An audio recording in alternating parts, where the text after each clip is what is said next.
Alex, working in Universidad Complutense de Madrid. He started doing his thesis on deep learning techniques for Cherenkov astronomy.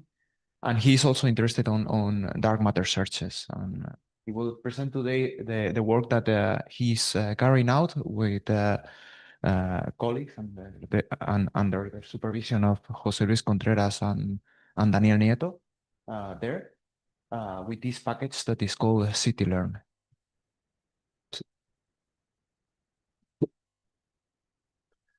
So thank you so much, Mireia, for the introduction. As she said, my name is Alex Erviño, and today I want to talk about the application of deep learning techniques in ground-based imaging gamma ray observatories, and specifically about the CityLearn package. Well, in this, just a brief overview of this talk. At first, we're going to introduce the very high energy astrophysics, and after that, we're going to talk more about the deep learning applied to this area. In the very high energy astrophysics fields, what we are studying is the most extreme scenarios of the universe, where we can find high and big magnetic fields and very high accelerated particles due to this. And here we can find objects such as gamma ray binary, supernova, black holes, or maybe gamma ray bars. And with this type of data, what we can study is different areas inside the astronomy field, but also the fundamental physics, such as the search of dark matter in an indirect way, for example, and also maybe the Lorentz invariance, among others. So also we want to mention that this high energy field is part of the modern multi-messenger astronomy. With this approach, what we have is different data as input, as a complementary data, just to study one hypothesis or maybe some theory. In this case, in the high energies area, we have cosmic rays, gamma rays, neutrino, or gravitational waves. So in this case, what we are studying is the most energetic part of the spectrum.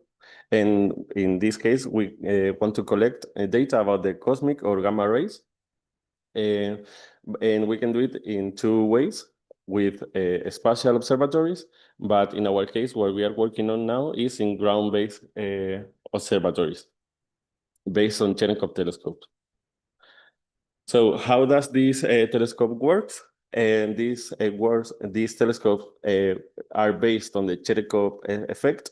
So what we collect is not the ray itself, the gamma or cosmic ray itself, but the secondary light that is produced once the ray hits the atmosphere. So in this case, the atmosphere works as a calorimeter, and once the ray hits it, it creates a chain reaction of particles, forming positrons and electrons, among others.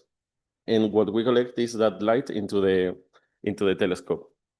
So the main thing about this, that is not a trivial challenge, is to reconstruct the events, the rays. By reconstructing the events, we mean that we have to get the type, if it's a gamma or a cosmic ray. By cosmic ray, we mean a proton ray or maybe some other particle, maybe a heavier one, such as iron, and also getting the energy of this ray and the arrival of the direction. So this is the main thing that we want to recover, the direction, type, and energy. Here, I have an example of different type of rays. As you can see, the gamma ray and the proton ray is not as wide as the iron one. And so this is not a trivial thing to do right now. Well, nowadays there are several Cherenkov telescopes out there, for example, HESS, MAGIC, or Veritas. But in the context of my work, I want to talk about the CTO, the Cherenkov Telescope Array Observatory. This is an observatory that is right now under construction and is said to be and to cover both the north hemisphere and the south hemisphere. In the north, we have already one telescope in La Palma and another 3 are being built. And in the south hemisphere, what we want to cover is, well, it will be set in Chile, in El Paranal. So with this new generation of Cherenkov telescopes, what we want to do is to enhance the sensibility and to comparing to the current Cherenkov telescopes, and also to cover the whole sky. Well, in this case, we have three types of telescope covering the different energy ranges. For example, the large size telescope covers the low energy range. The medium size telescope covers the mid energy range, and the small size telescope covers the high energy range. As you may think about the names, all of them have a large collection area, or as a medium or a smaller one. So regarding this context, the CTA concept, right now we only have one large size telescope in La Palma, the LST1. And here I present you how the events are reconstructed right now. So once the ray hits the atmosphere, what we do is to collect the charges of the charges by time of this secondary light. And after that, we have to make a first calibration. So we have the waveforms, the uncleaned and calibrated waveforms. And after that, we integrate all the charges and get some images, unclean images. And after that, we calibrate it. So once we have the cleaned image, what we do is to take some parameters of the shower that are the so-called Helios parameters. And with this data, we use the random forest technique to reconstruct the events and get its type, energy, and direction. So this is the current state, right? After that, we will going back to this slide. So now I'm going to present some challenges that deep learning can help in with this type of reconstruction.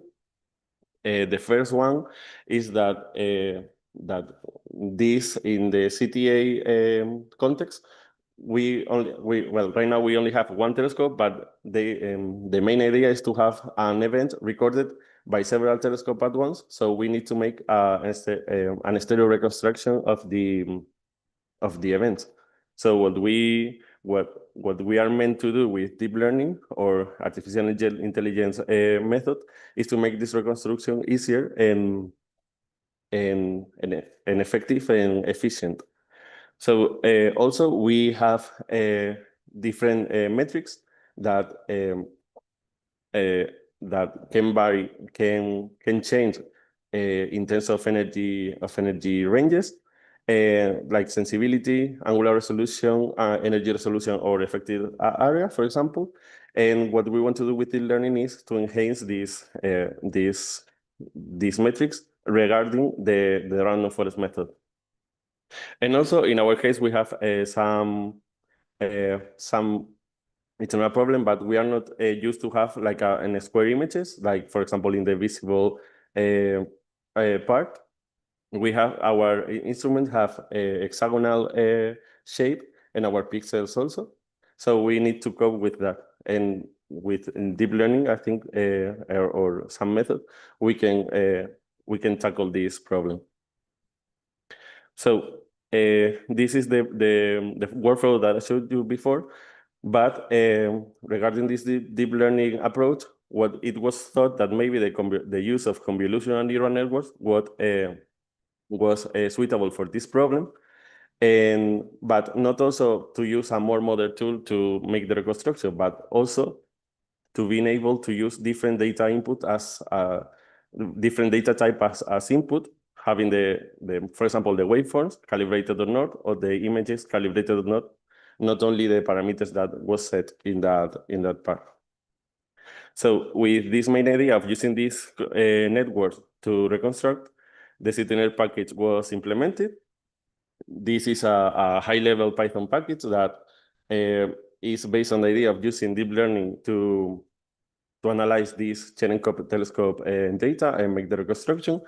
It is a package that is currently being developed by the teams in the Universidad Complutense of Madrid, the Instituto of Astrophysical of Andalusia, the University of Geneva, and also the University of Torino. And the main functionalities about this package is that it is able to make the full event reconstruction also in monoscopic, well, in the data taken by one telescope, or stereoscopic, taken by one or more. Also, that the waveform analysis is possible, not only the clean image one, and as well we are now studying the possibility of including this software in a assisted trigger in a trigger system, sorry, and maybe importing some kind of trigger hardware such as FPGAs. So we made our last release in March, and here we have our GitHub if you want to take a look.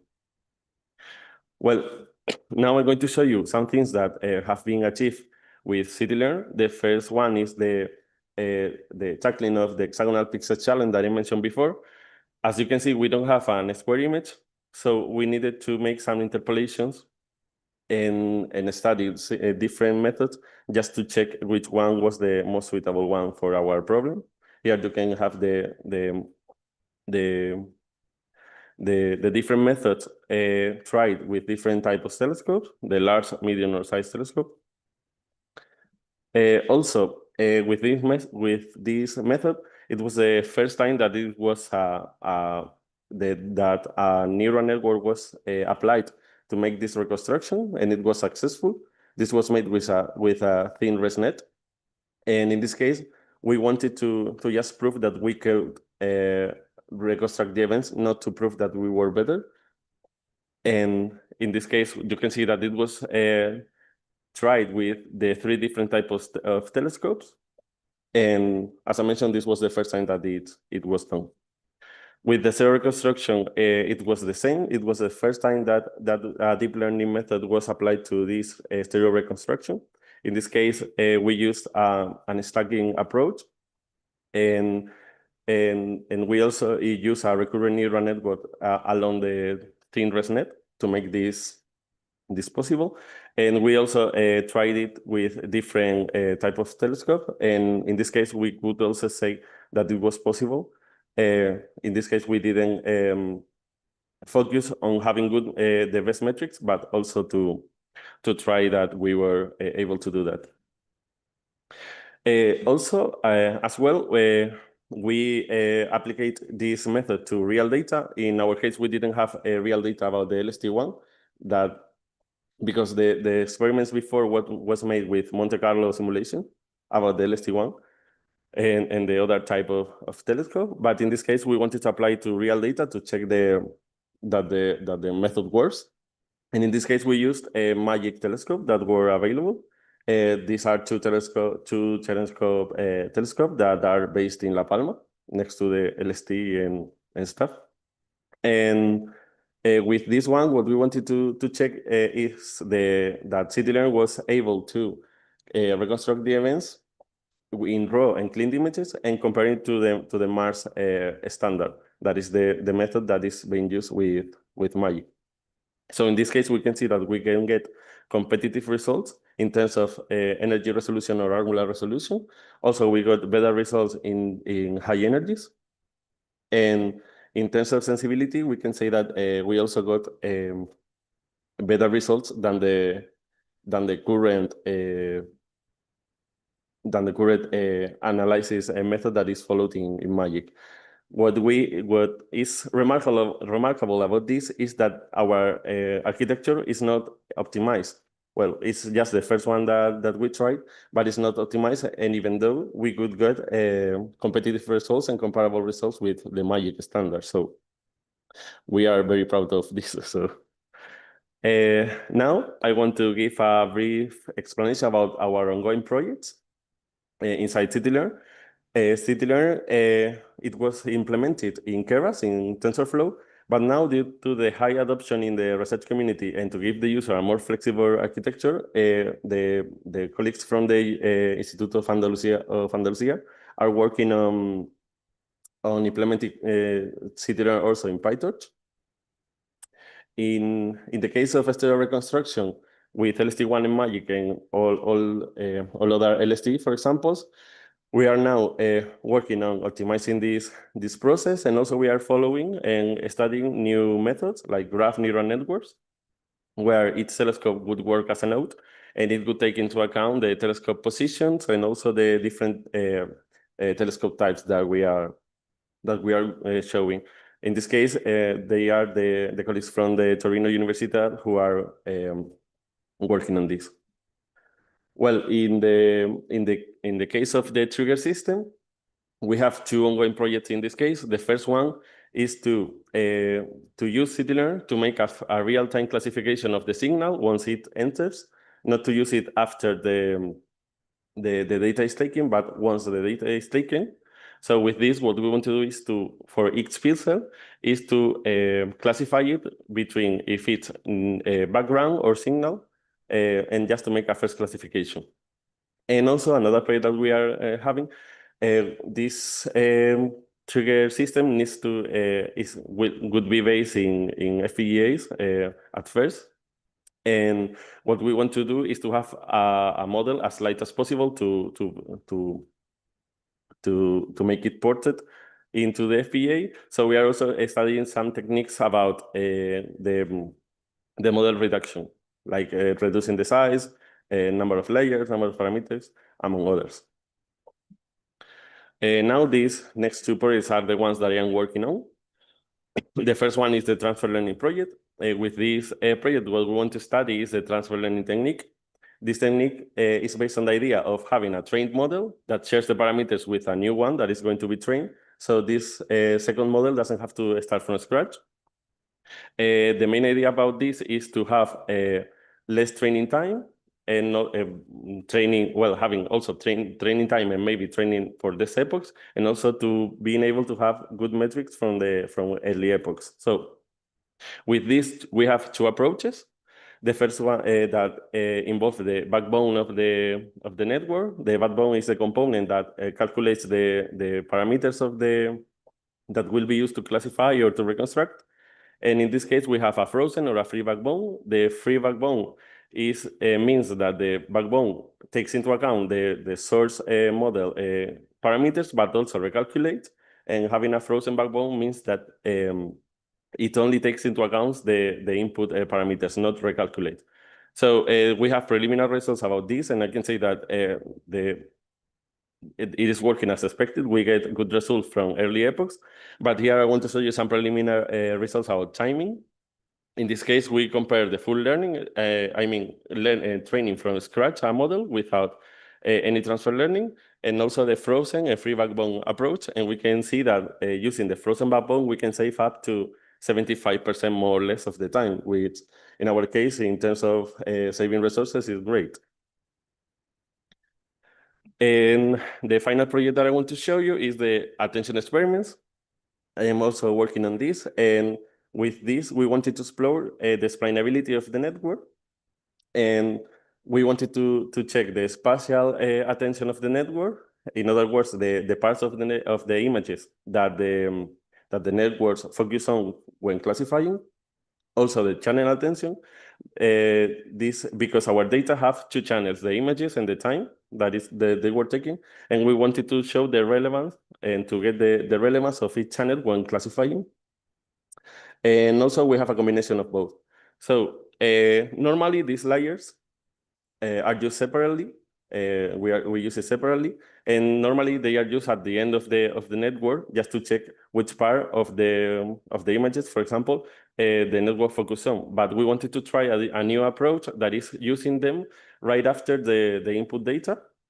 So with this, what we wanted to do is to check if we could avoid some cleaning process of the images, because these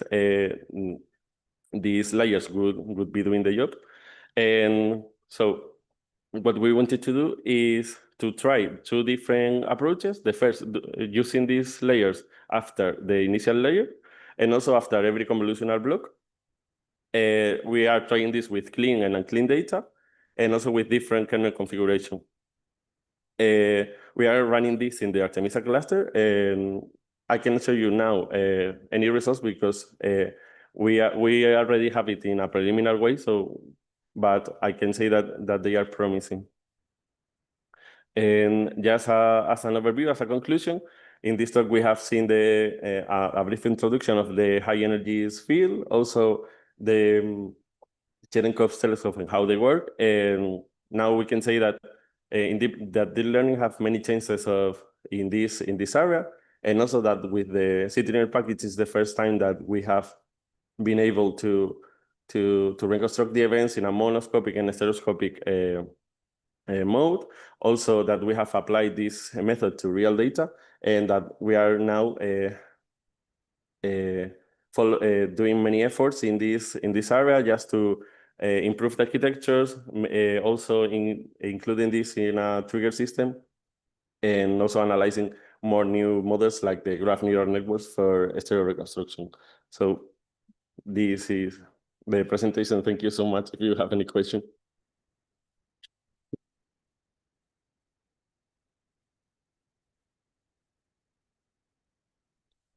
Any question in the room?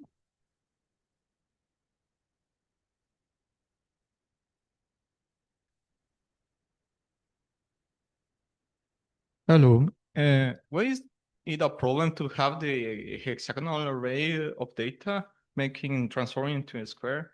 Is it because the algorithm it takes as an input bidimensional rectangular image, or is it because maybe it takes one-dimensional data, but it still has to be in a rectangular form?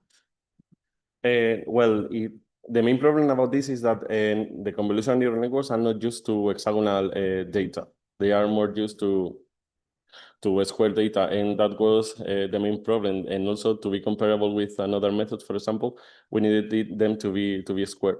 So that's why they Char, that is a colleague, worked on this in his thesis, and he tried different methods. So that's the main problem. Any other question?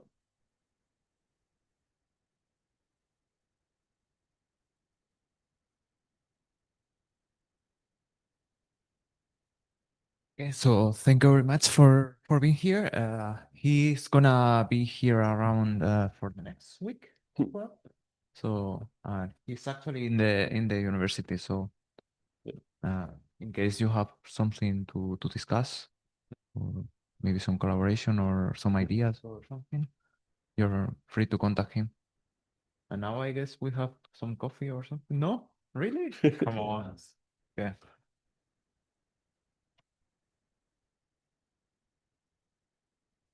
Pues, gracias.